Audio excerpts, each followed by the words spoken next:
12 bridges collapsed in 2 weeks. Do you think engineers in Bihar were trying to set a Okay, new record? I'm sorry. I apologize for laughing, but it's just I'm so sorry because it's really very insensitive to laugh when you But read it's a this. stereotype of all stereotypes. It's just is it just India? Because I'm wondering, is that our infrastructure? Because our bridge breaking or not, performing as well as it should, etc., it's been going on for a few years now, and not just Bihar. Yeah. I don't think it is just India. I think that it is a climate problem more than anything else. But So the engineers off the hook. no, the engineer is not at all off the hook.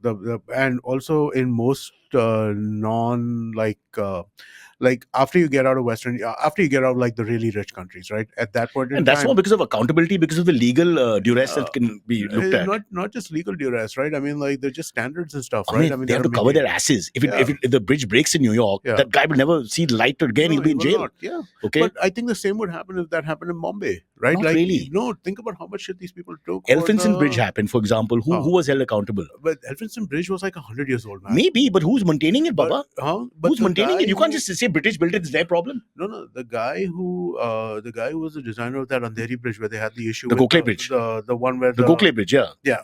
That person got into a shitload of trouble. I think he's off the hook. I don't think he was. I think he got into a ton of trouble. He disappeared firstly. He disappeared. The contractors got fined like crazy. Yeah. I mean, like the hoardings guy. That guy though disappeared only. The hoardings guy though disappeared only. The one who. Let's ask the internet.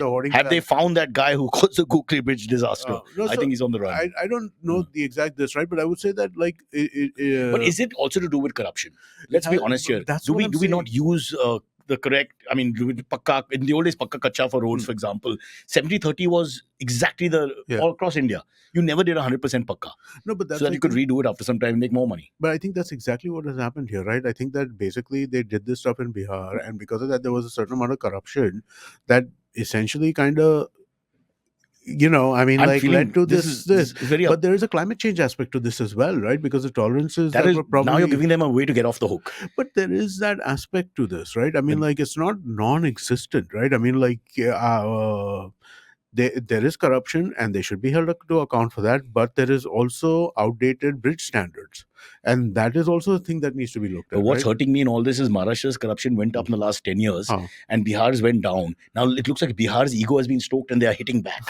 Bihar is saying enough, man. So, apna naam hai. Kharab kiya kisi ne? We are doing good work. No more good work. And Maharashtra is you to raise the bar or lower the bar, what is the correct phrase, so that we can again, because these two, we're going head on head now, Bihar versus Maharashtra, in terms of all this. The capacity to fool the public. It is kind of astounding sometimes. Yeah.